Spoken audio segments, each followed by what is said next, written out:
राम और सोनू बहुत अच्छे दोस्त थे। वे हरी भरी पहाड़ियों के बीच बसे एक छोटे से गांव में रहते थे। राम बहादुर और ताकतवर था। सोनू तेज और चालाक था। उन्हें नई नई जगहें देखना बहुत पसंद था। अपने गांव के हर कोने को वे जानते थे। वे बड़े रोमांचक सफर के सपने देखा करते थे। एक दिन वे नदी के किनारे खेल रहे थे। उन्होंने देखा कि एक बरगद के पेड़ के नीचे एक बूढ़ा आदमी बैठा है। वो बूढ़ा आदमी कहानियां सुनाता था। उसे पुराने जमाने की बहुत सी कहानियां पता थीं। राम और सोनू उसके पास बैठ गए। उन्हें नई कहानी सुनने का बहुत मन था। दादाजी, राम ने पूछा, हमें किसी साहसिक काम की कहानी सुनाओ। बूढ़ा आदमी मुस्कुराया। उसकी आंखों में चमक थी। उसने शुरू किया, कहानी प्रसिद्ध है कि जंगल के बीचों बीच एक गुप्त गुफा है। बूढ़े आदमी ने धीरे से कहा। उसने गुफा के रहस्य के बारे में बताया। कहा जाता है कि उसमें पुराने जमाने का खजाना छुपा है, उसने कहा। लेकिन खबरदार, उस गुफा की रक्षा एक शक्तिशाली आत्मा करती है। राम और सोनू उसकी बातों में खो गए। उन्होंने एक दूसरे को देखा। उनकी आंखें उत्साह से चमक रही थीं। एक सच्चा रोमांच जिसका उन्हें इंतजार था। बूढ़े आदमी ने उन्हें खतरों से आगाह किया। जंगल बहुत खतरनाक जगह है, उसने कहा। बहुत से लोग उस गुफा को ढूंढने गए, लेकिन कोई वापस नहीं आया। लेकिन राम और सोनू नहीं डरे। वे उस रहस्यमय गुफा को खोजने की ठान चुके थे। उन्होंने बूढ़े आदमी को उसकी कहानी के लिए धन्यवाद दिया और घर की ओर भागे। उन्हें एक योजना बनानी थी। राम और सोनू ने अपना सामान इकट्ठा किया। वे खाने के लिए रोटी और अचार ले गए। उन्होंने अपनी बोतलें ताजे पानी से भर ली। राम को अपने पिताजी की पुरानी टॉर्च मिल गई। वो बड़ी और भारी थी, लेकिन उससे उनका रास्ता रोशन हो सकता था। वे अपने रोमांच के लिए तैयार थे। अगली सुबह वे सूरज निकलने से पहले ही निकल पड़े। गांव वालों ने उन्हें जाते हुए देखा। उन्होंने अपना सिर हिलाया और उन्हें खतरों से आगाह किया। जंगल बच्चों के लिए अच्छी जगह नहीं है, उन्होंने कहा। वापस घर आ जाओ, बहुत देर हो जाए उससे पहले। लेकिन राम और सोनू ने मन बना लिया था। उन्होंने अपनी परेशान मां को हाथ हिलाकर अलविदा कहा। वे उत्साहित और थोड़ा डरे हुए थे, पर वे पीछे नहीं हटेंगे। वे उस रहस्यमय गुफा को खोजने निकले थे। जंगल घना और अंधेरा था। पेड़ उन पर ऊंचे ऊंचे खड़े थे, जिससे सूरज की रोशनी भी नहीं आ पा रही थी। अजीब अजीब जानवरों की आवाजें आ रही थीं। राम और सोनू ने अपनी सांसें रोक लीं और उन अजीब आवाजों को सुनते रहे। वे घंटों चलते रहे, उस रास्ते पर जो बूढ़े आदमी ने बताया था। हवा में उमस और गर्मी भरा गई थी। कीड़े मकोड़े उनके सिर के चारों ओर भिनभिना रहे थे।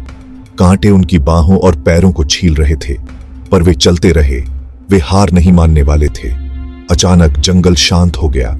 सिर्फ उनके दिलों की धड़कन की आवाज सुनाई दे रही थी। भाग 5। अंधेरे में आंखें। राम और सोनू की रीढ़ की हड्डी में सिहरन दौड़ गई। सन्नाटा बहुत ही भयानक था।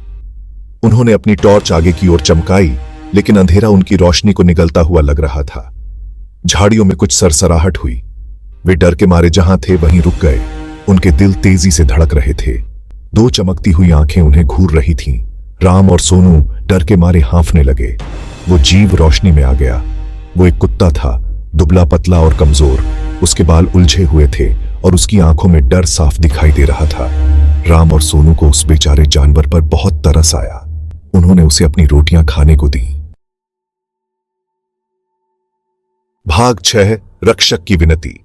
जैसे ही कुत्ते ने खाना शुरू किया, उनके चारों ओर एक अजीब सी धुंध छाने लगी। धुंध से एक आकृति उभरी, लंबी और चमकदार। वो जंगल की रक्षक आत्मा थी। राम और सोनू कुछ नहीं बोल पा रहे थे। उन्होंने पहले कभी ऐसा कुछ नहीं देखा था। आत्मा एक ऐसी आवाज में बोली जो पूरे जंगल में गूंज उठी। यह कुत्ता गुफा के श्राप को तोड़ने की कुंजी है, उसने कहा। आत्मा ने बताया कि गुफा में एक जादुई झरना था।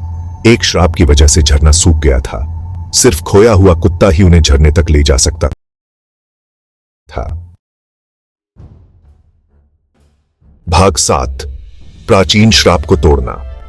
आत्मा ने एक ऐसे रास्ते की ओर इशारा किया जो झरने के पीछे छिपा हुआ था। इसके पार गुफा है, उसने कहा। लेकिन खबरदार, श्राप को तोड़ने के लिए तुम्हें गुफा की पहेली को सुलझाना होगा। राम और सोनू ने एक दूसरे को देखा। वे डरे हुए थे, पर वे जानते थे कि उन्हें मदद करनी होगी। अब पीछे हटने के लिए वे बहुत दूर आ चुके थे। कुत्ते ने उनकी दृढ़ इच्छा शक्ति को भांपते हुए अपनी पूंछ हिलाई और झरने की ओर चलने लगा। कुत्ते को आगे आगे देखकर राम और सोनू हिम्मत के साथ उसके पीछे पीछे चल पड़े। झरने के पीछे एक संकरा रास्ता था। वे बड़ी मुश्किल से उस रास्ते से होकर गुफा के अंदर पहुंचे।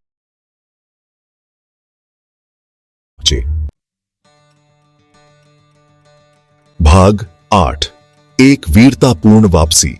गुफा के अंदर दीवारों पर अजीब अजीब निशान बने हुए थे। वे अंधेरे में हल्के हल्के चमक रहे थे।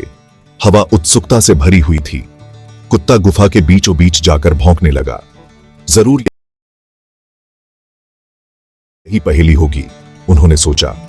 राम को अपने दादाजी की बताई हुई प्राचीन निशानों की कहानी याद आ गई। उसने जल्दी से उन निशानों का मतलब समझ लिया। वे 4 तत्वों को दर्शाते थे, पृथ्वी, जल, अग्नि और वायु। सोनू को एक विचार आया। उन्होंने बची हुई रोटियों को, जो पृथ्वी को दर्शाती थीं, एक गोले में सजा दिया। उन्होंने पानी की बोतल को बीच में रखा, जो जल का प्रतीक थी। राम ने अपनी टॉर्च से एक छोटी सी आग जलाई, जो अग्नि को दर्शाती थी। जैसे ही उन्होंने धुएं को ऊपर उठने दिया, जो वायु को दर्शाता था, गुफा कांपने लगी। बहते हुए पानी की आवाज से पूरी गुफा गूंज उठी।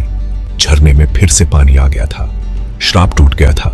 कुत्ता, जो अब स्वस्थ और ताकतवर हो चुका था, खुशी से भौंकने लगा। राम और सोनू विजयी होकर गुफा से बाहर निकले। अब उन्हें जंगल पहले जैसा डरावना नहीं लग रहा था। वे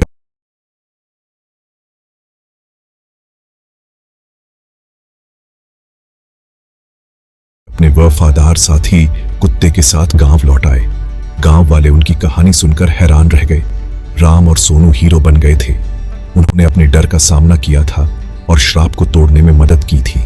उन्होंने साहस, दोस्ती और दयालुता का महत्व भी सीखा था। उस दिन से राम और सोनू को उन नायकों के रूप में जाना जाने लगा, जिन्होंने जंगल और उसके जादुई झरने को बचाया था।